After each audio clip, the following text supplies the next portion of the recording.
Hello and welcome to this video on inflation. Inflation, what do you think of when you see this word? Well, you might think of something to do with blowing up a balloon. You'd be half right. From an economics perspective, we are thinking about things going up, but it's not balloons, we're talking about prices. In this video, we're going to look at what is meant by inflation. We're going to look at how it's calculated in the UK, and to do that, we need to be able to calculate an index. Let's start off with a definition of inflation. Inflation is a rise in the average price level. What does this mean? It means prices are going up on average across the economy, and it's normally given by a percentage. So let's think about this. This is not the price of one particular thing. We're talking about on average. So across all the goods and services made within our economy, on average, is the level of those prices going up or is it going down? If it's rising, we call that inflation and we give it as a percentage. If things are getting cheaper and the price level is falling, this is called deflation. If things are still getting more expensive, but the rate at which they're rising is decreasing, i.e. last year prices went up by 5% and this year prices are only going up by 3%, we call that disinflation. If the price level rise is slowing down. These are three important definitions. Let's make sure we've got them in our notes. So inflation. In the UK, to measure inflation, the Consumer Price Index is our first port of call. And the Consumer Price Index measures what we would call a basket of goods. That's kind of a figurative basket of goods, looking at effectively what sort of stuff do we buy and what's happening to those prices. There is a second index that also records changes in price, and that's called the Retail Price Index. But the CPI is the main one we're going to focus on. The indices are produced by the Office of National Statistics. And how's this for a job? They monitor the prices of 180,000 goods and services people typically buy, covering 700 types of products. They must have some pretty big spreadsheets. They also look at how much money people spend on each category to weight the index accordingly. And we'll come back to that weighting a little bit later on. So as we said, to be able to look at this index, the Consumer Price Index, we need to be able to calculate an index and understand what that is. Let's do that now. Right, let's talk about football tickets. Here are some average ticket prices across 4 seasons. And what I would like you to tell me is which club here has seen the fastest rise in prices. You might want to pause the video for a second and see if you can do some sort of calculation that would show you the answer.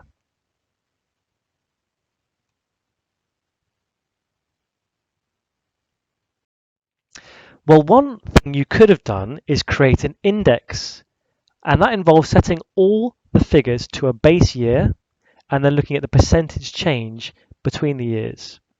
So what you would have found is that across the 4 years, Arsenal's tickets have gone up by 46%, Man United's tickets have gone up by 61% in price, and Wimbledon's tickets have gone up by 50% in price. So you can get a good comparison. Which one is the best value? Obviously, it's the Mighty Dons. Let's talk about how we calculate an index like that then. An index starts in a given year and that base year is set to 0. So for example, over on the the right hand side here, we've got years, we've got the average house price in those years, and then we've got an house price index.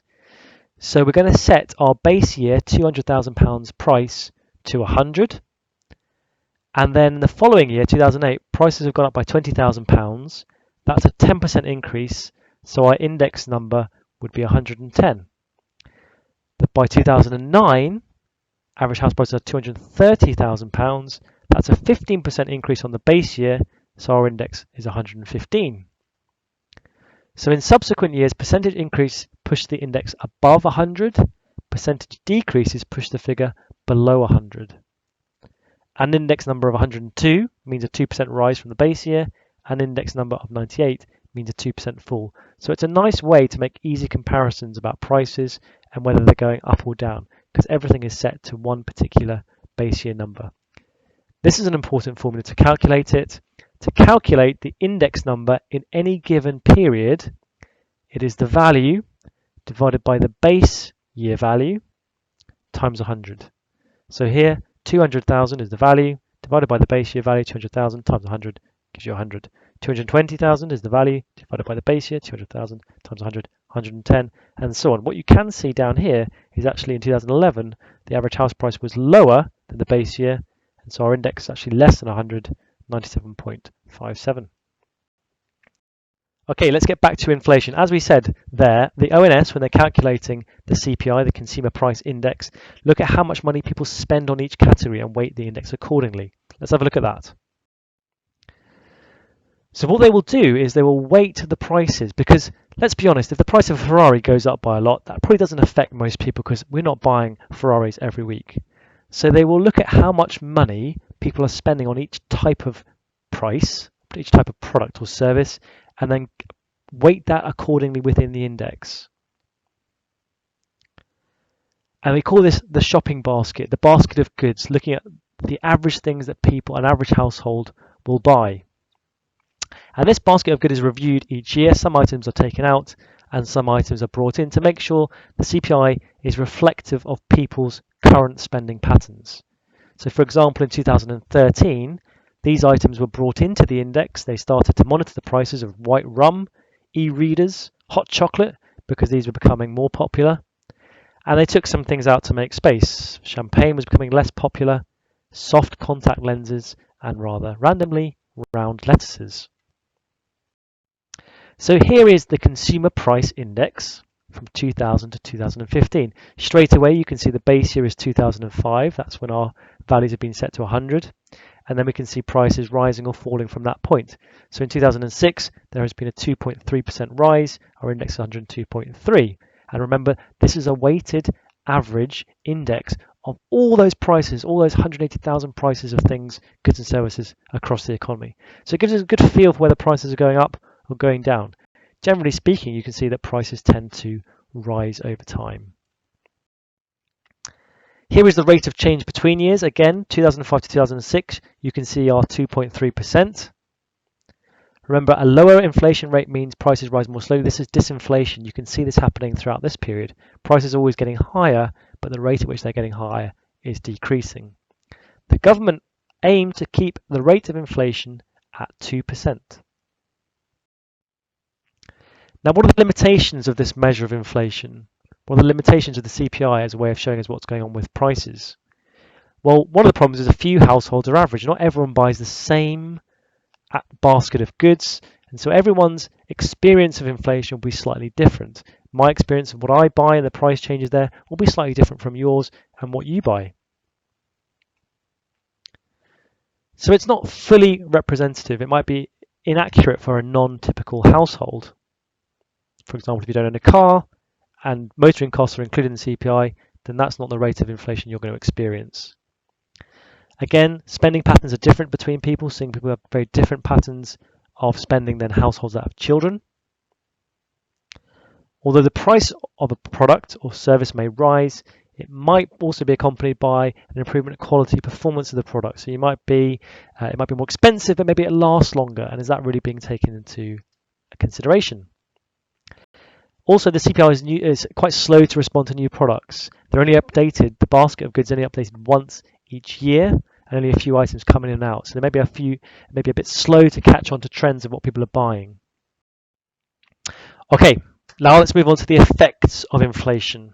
If prices are rising very quickly, we have high inflation, what might be the effects? Well, if you're a business making products in this country and prices are rising very quickly, it might make it more difficult for you to sell those items abroad. Secondly, let's imagine you have £1,000 in the bank, and £1,000 maybe will buy you a second-hand car costing £1,000. Now, if there is high inflation in the economy, that value of the car might be rising. The price of the car might go up, maybe to £1,500, £2,000. Your savings that used to be worth one car are now only worth half a car.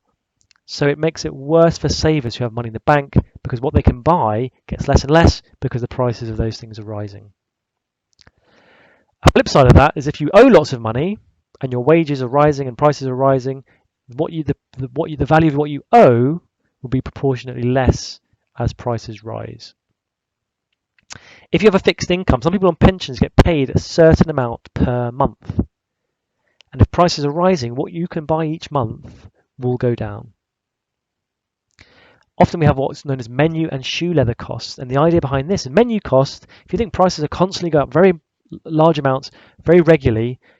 Businesses, shops, restaurants constantly have to change their menus, changing their signs, adjusting to the new prices, and there is a cost associated with that. Prices go up. I go to my boss, I demand higher wages. But because my wages have gone up within the business, that business has to charge higher prices. But prices have gone up, so therefore I demand more wages. But because I demand more wages, it puts the price of what I make higher, and we might get into a cycle. This is known as a wage price spiral. If inflation is quite high, it's why people demand high wages, and that pushes prices further up. Okay, let's have a quick look at the effects of deflation. One of the bad points of deflation, if you expect prices to fall, that consumers postpone spending. Imagine this, you pass your driving test, you want to buy a car, you know that a car is £5,000, but you know there's deflation in the economy. Next month, the car might be £4,800. The month after that, it might be £4,500, 4,000. What is your incentive to do? Your incentive is to wait as long as possible to buy that car. So if there is deflation, consumers expect prices to go down. They postpone spending. They don't spend on non-essentials because they think the price will fall. The economy grinds to a halt. Again, the opposite of what we said earlier, debt will become worse proportionately over time if prices are going down. And we can have a similar thing as before, deflationary spiral.